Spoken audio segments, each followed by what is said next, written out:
I want you to know. Yes. Okay, here we are. We're on live here with the Red Wing Bridge update. We're going to start going over what we did in the past month here, and got a few things done, and what we're looking for the rest of the winter, and then starting up in the spring. I know Terry brought some video of what work has been going on, and he'll show that in a little bit here. But maybe we'll start with your normal list of updating, and jump into what we've got for coming up next year. So.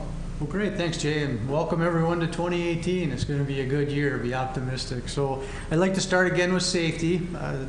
We have 2 recordable accidents still, like I've been mentioning every month. Nothing new to report in terms of any additional accidents. The good news is no lost work time still for any of the workers out there. So that's been really great.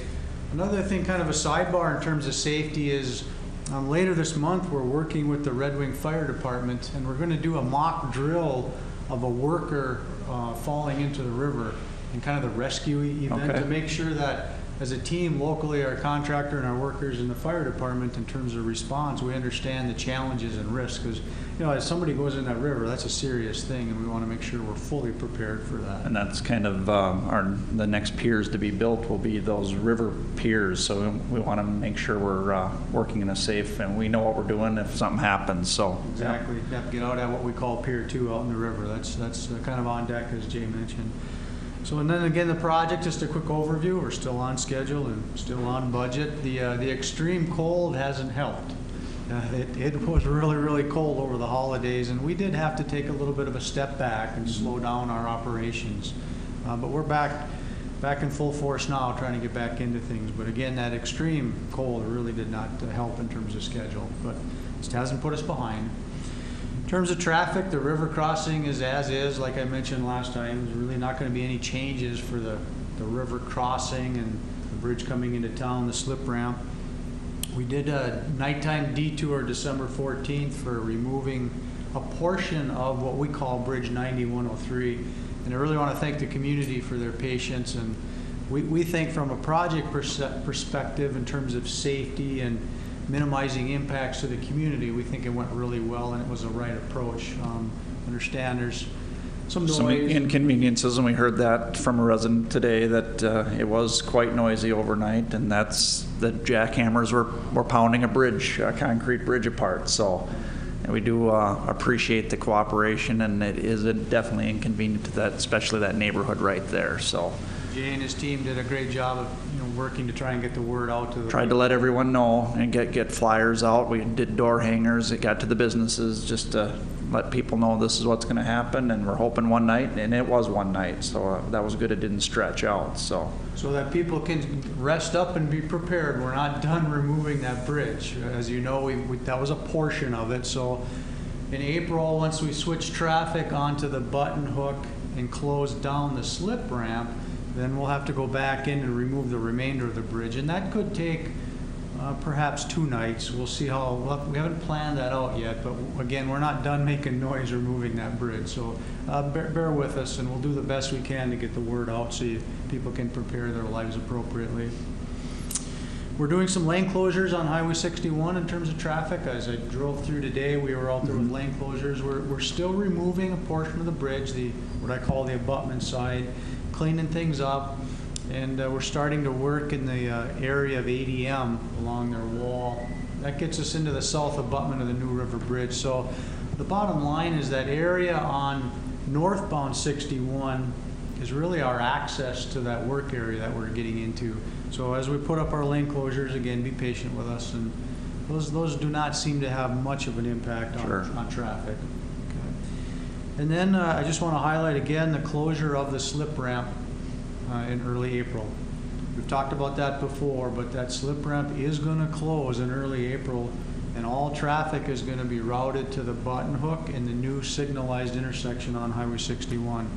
So if there's a resident or business that kind of wants to know, hey, what we're doing or how does that impact traffic and me in terms of my business, get a hold of Jay or I, and we'd be happy to come talk with you. Yeah, we'll be definitely, the impacts will be there for the, Red Wing Shoe Plant 1 and the others there on Potter and 3rd along Marie's restaurant area, the Armory building and stuff like that. So, because that's going to be the focus, there's going to be a lot of work happening in that short couple blocks right there coming down off the slip ramp. So that's kind of the focus for 18 here. Yep, and if needed, if a business would like to have some maps prepared in terms of telling people, customers, how to get to their business, because it's going to be a little bit of a new route, we could help them work with that and those types of things. Sure. Okay, and then move to construction update then on the Wisconsin side. If you drive across, you see the piers are coming out of the ground.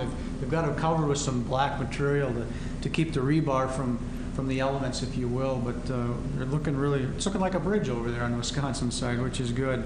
I mentioned last time we're done with the pile driving for the project. We're working on drilled shafts. So on the Wisconsin side, over by the campground, we're doing what we call a technique shaft or a trial shaft, and that's going. It's been a little slow for us again with the weather. It's a trial shaft to get our operations down, so it typically goes a little bit slower than what we call a production shaft. But we are working on that technique shaft. Once we finish that, we'll move out likely to Pier 2 out in the middle of the river. Mm-hmm. And as we've talked about, we have 4 drilled shafts out on Pier 2, permanent production shafts that we have to do. The box culvert over on what we call Mud Lake over there, we started driving some sheeting. The contractor is going to do some removal operations on the downstream side, put a portion of that box culvert in so that we can finish off the bypass and start our 1-year settlement period. So if you're driving over there, even like today, they're driving sheeting on the upstream side.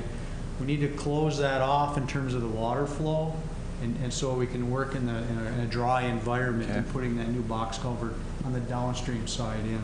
So that's going on. We haven't done much on the approach fills. The cold really put some frost in the ground and slowed us up. So we're thinking now we're going to regroup and come back in the spring and continue on with our fills over there.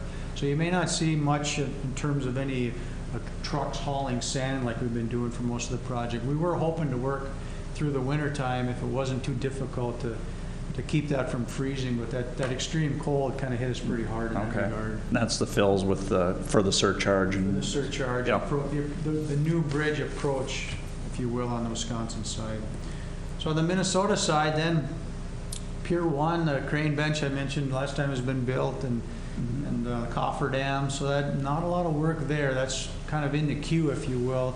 But we think after the drilled shafts are done at Pier 2, those 4 drilled shafts I talk about, we think then they'll move over to Pier 1 and bring over that drilled shaft operation. And there'll be 2 drilled shafts on Pier 1. Larger shafts, but only 2 of them instead of 4. Correct, yep. And that has to do with some of the design with the barge hits and so forth, Terry? Yeah, Pier 2 is out in the middle of the river. Pier 2 has to be designed for a barge or vessel impact, if you will.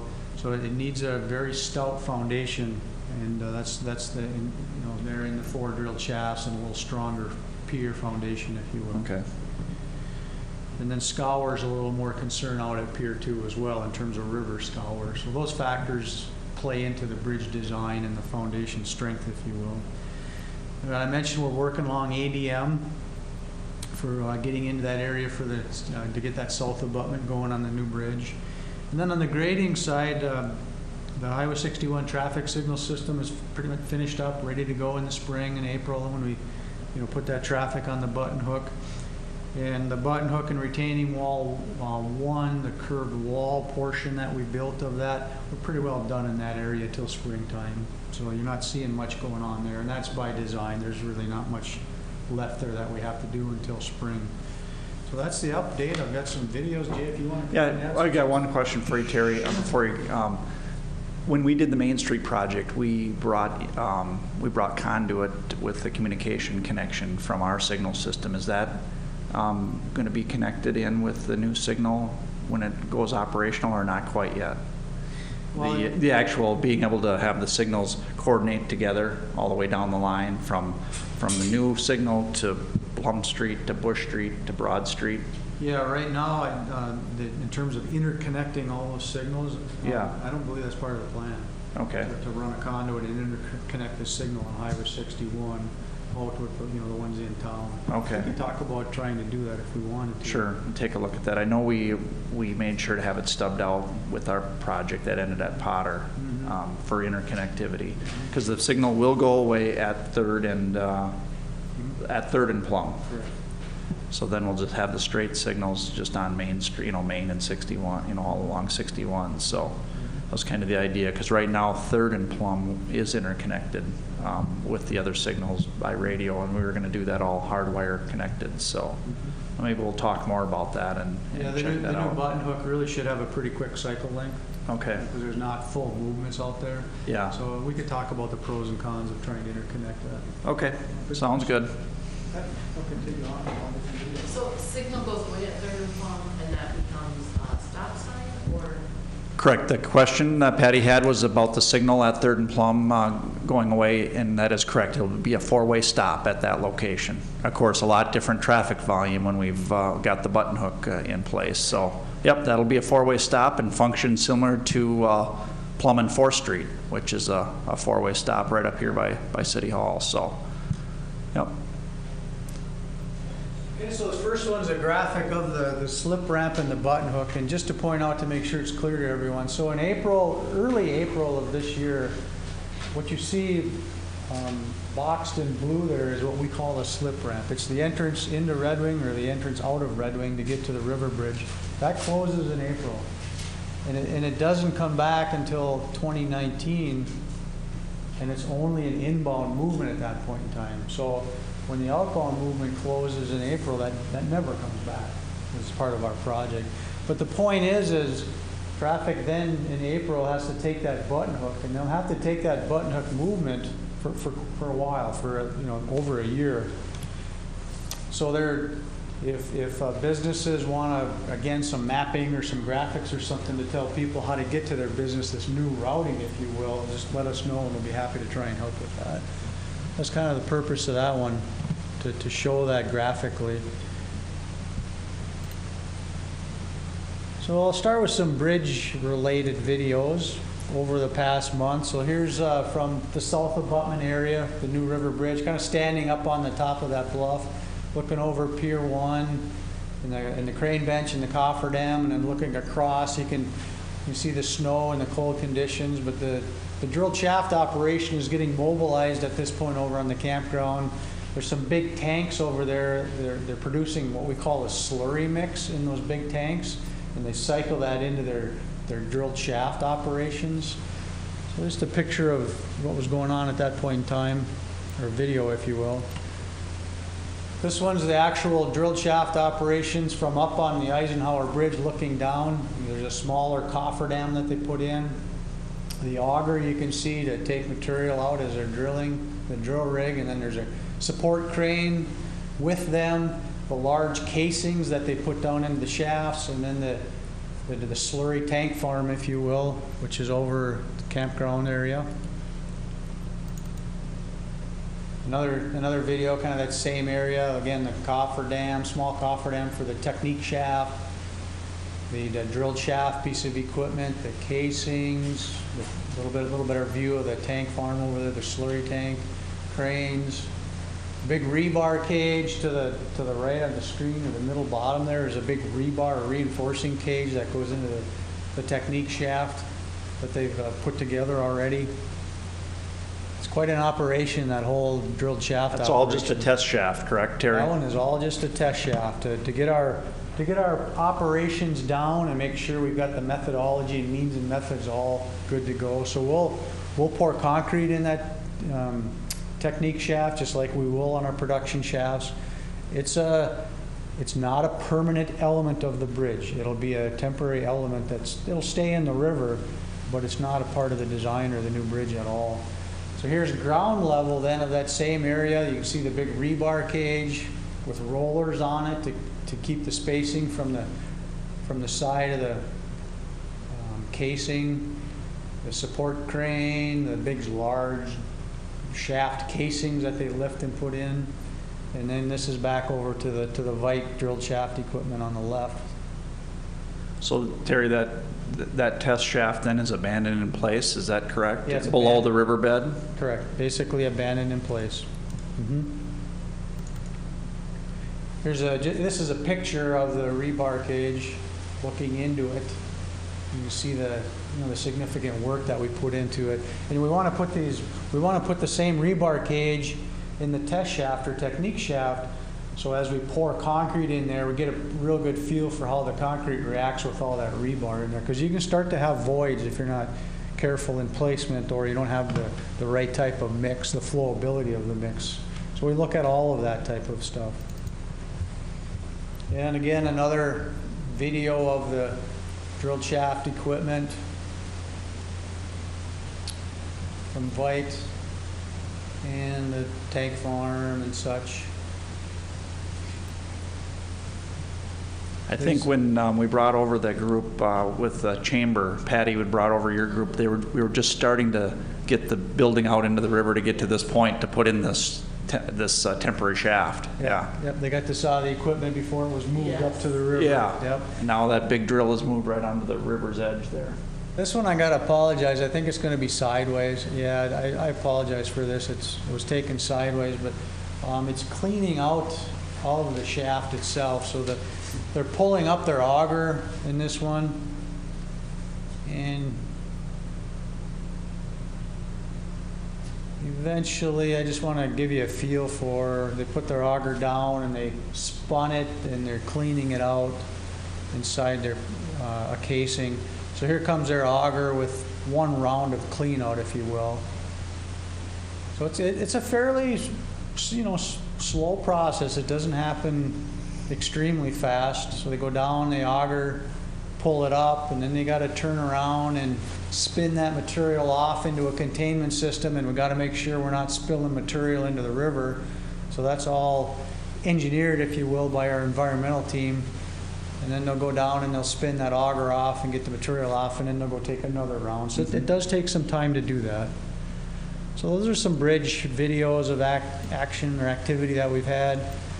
Here's one on the 9103 removal. So we've got the section of the bridge removed that we did overnight, and we're off onto what I call the north abutment area. And this is the stuff we're still in there today, as a matter of fact, cleaning that debris on that abutment out.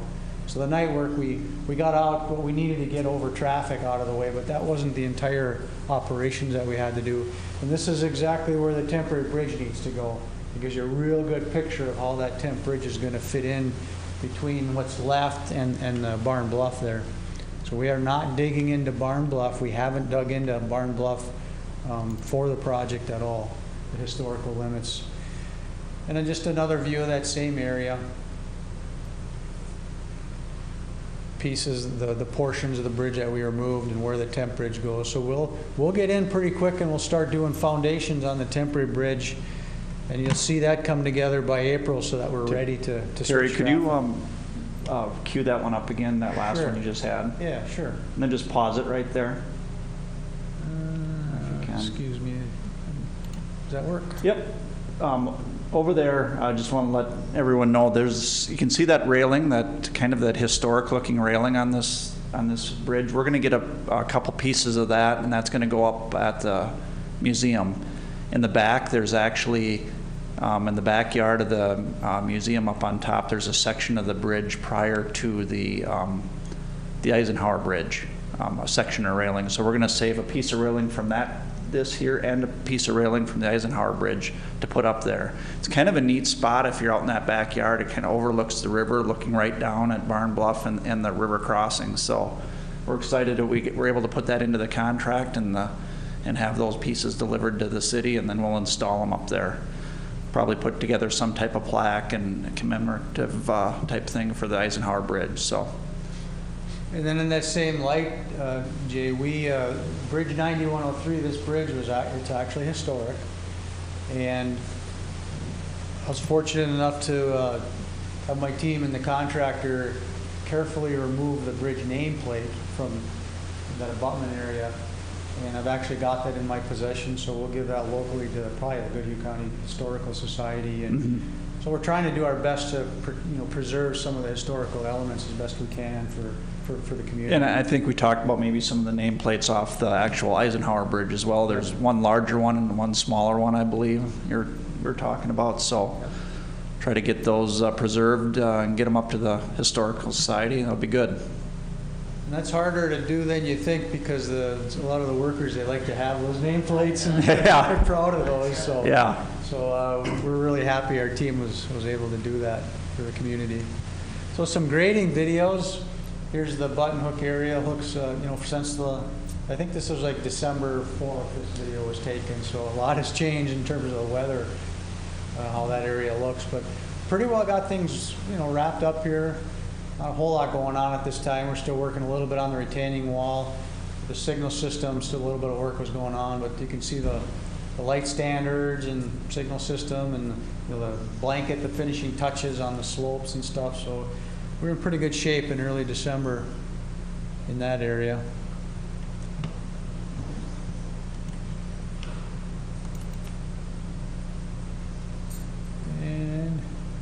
And here's one a little more recent in that area.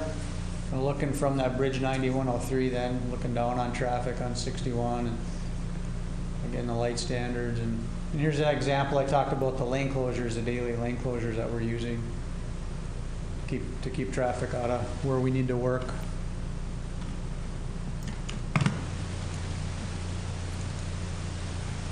Retaining wall 1 area. It's along Bluff Street here. One on Bluff, yeah, between the button hook on the left and Bluff on the right. So again, for the year, we're basically completed with what we're going to do in that area.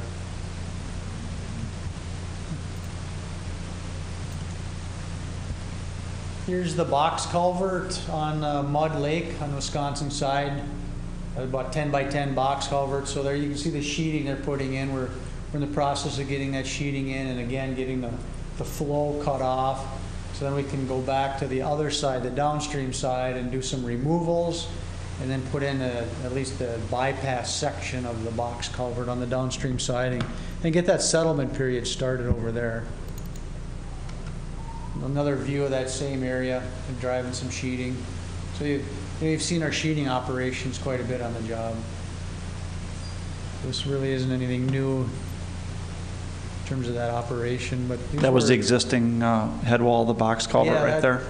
Bring that back up. That's the existing head wall on the box culvert. So again, we need to cut off that flow, do the downstream side, and then we'll come back and do this upstream side after we get that bypass traffic moved over there.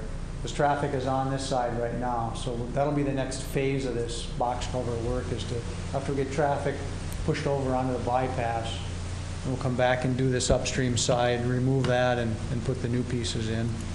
So the water's up a little ways in that culvert right there, frozen in that culvert. It's up a little bit. So here's a kind of a panoramic, if you will. We did an archaeological survey at the back of Red Wing Shoes. You can see the ADM, the trees are gone there, and we got a crane sitting over there, so we're starting to work along the tank farm there between that and the Eisenhower Bridge. The same bridge removal operation going on for 9103, and this pans up to look at 61 again. So just a little perspective of some of the stuff that's going on more recently, if you will, out there. Good view of that rail there, that railing. Yep. I'll be saving some of that.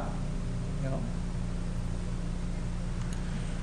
Okay, so then I think I got a couple more special ones, and then we can take some questions. So this is the actual archaeological survey. We had a comment about, well, why didn't they say anything when they were doing the work? Well, that's by design. We wanted to make sure that the area stayed safe. We didn't want to draw people into that area. So we were pretty purposely very quiet about what we were doing there while we were doing the work. But we're waiting for the consultant that did the work to prepare a formal report of their findings, and then we'll publicize that information. Basically, there's several lower levels of previous development in Red Wing, and from the latter part of the 1800s to the early part of the 1900s, and they were looking at elements, if you will, of that earlier inhabitation and lower level that was there.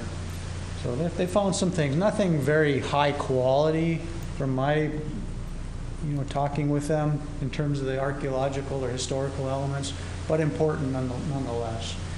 So we had the ice houses out there and some tents, and they were trying to work in the elements. It got pretty cold when they were out there too.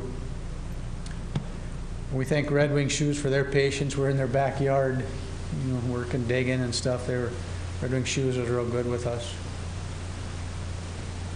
So we had blankets and excavators, and we ran into a little bit of debris, a little bit of contamination that we dealt with as a team. So but it went really, really well from that perspective.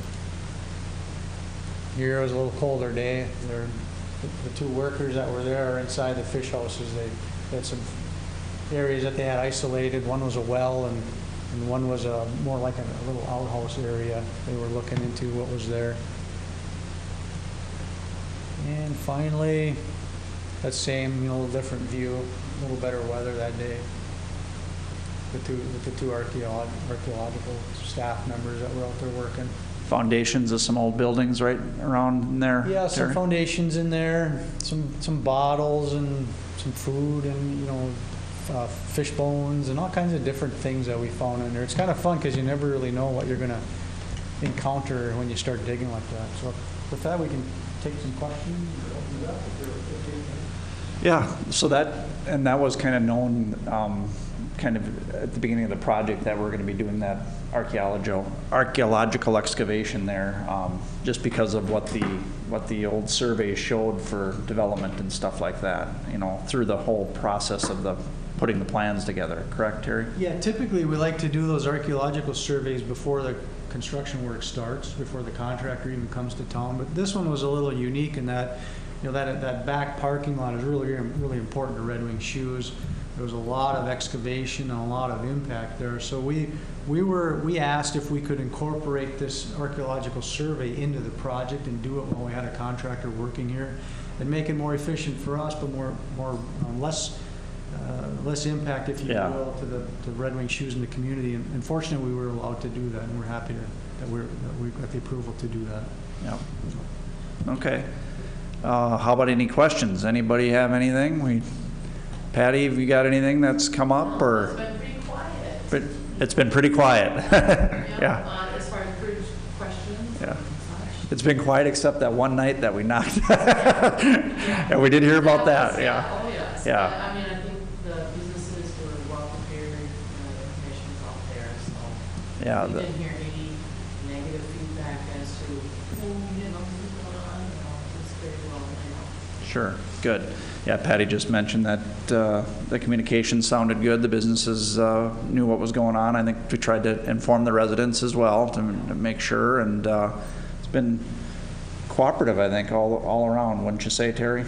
Yeah. It's it's always a challenge, a big project like that. And for example, the nighttime detour, it's going to impact a lot of people, and do the best you can, and you may have some people that you just, for one reason or not, you just didn't catch. And I got one email from a person that lives in Lake City that was a little upset with us, that had to take a little more time to get to work and was late, and I apologize for that. But I would like to say it wasn't for lack of trying, to get the word out. So, but it does something like that does affect a lot of people, and we'll maybe make some corrections if we need to in terms of the next time we come, assuming we come to do another nighttime detour like that. Perhaps we'll reach out to Lake City and cast a little broader net, those types of things. So you'll learn, you make some mistakes, but the important thing is to try and learn and get better as you move forward. Yeah. And the good thing about that, it was a detour, that's for sure, but it wasn't an extraordinarily long, route around. You did have to take 21 and then come back down on 58, which is a bit of a detour, but it wasn't something that we were pushing people out 30 or 40 miles out of their way to get around the site. So more importantly, nobody got hurt. Yeah. None of the workers got hurt. Nobody was driving under that bridge, doing that removal operation. It was done safely. So that's job number one for us. Yeah. And as you could see from the videos, they were just doing it for the removal of what was over the highway. Then daytime work was the removal off to the side, and we saw that on them pounding out the abutments. So, okay. Anything else? Want to go? Should we talk about maybe the next couple months here, Terry? think with the work that's going on, maybe we could wait till April for our next update? Is Yeah, that- how about we wait till April, but let's encourage people to, we have a Facebook page, and we'll keep posting some pictures, and give us a call, shoot us an email if you want to know a little bit more of anything going on, but there's not a terrible amount of work going on, and a lot of what we showed today is really what we're going to be seeing over the next couple of months, so sometime Yeah. early in April, we'll... April, when we get back into grading and we're putting in utilities and we got backhoes digging up, 3rd Street and Potter Street, and we'll have a lot more going on again with the grading operations back up and running. So I think that's good to take a couple months off, and Okay. then I assume we'll probably just do monthly all the way through 18 Sounds like once a we plan. start up in April again. So So like the first Wednesday? of April? first Wednesday of April, let's put that on there. Does that sound all right, Terry? Yep. Okay. Would that be prior to the switch of traffic to the platform? That would be my only concern, and, we just want to make sure we get that info out there. Yep. Yeah, if we, I would hope, Patty, to be honest with you, that over the next couple of months, we actually have kind of some side efforts to get that word out, and maybe if you have some businesses that like to meet, or groups of businesses, let us know. I'd really like to start doing outreach, irregardless of the next public, a session like this. We'd like to really talk to anybody. Yeah, maybe we could do some, like a direct stakeholder meeting on, Yeah. that are right in, on something like that. Once we have a better schedule, I know, Terry, you'll know more about when that switch is going to occur, depending on how this construction goes on the Temp Bridge Yeah. through this time. So over the next couple months, we'll know more, and then we'll talk, Patty, and line something up so we can get the word out on the traffic switch for next year. We'll maybe try and do a news release here soon.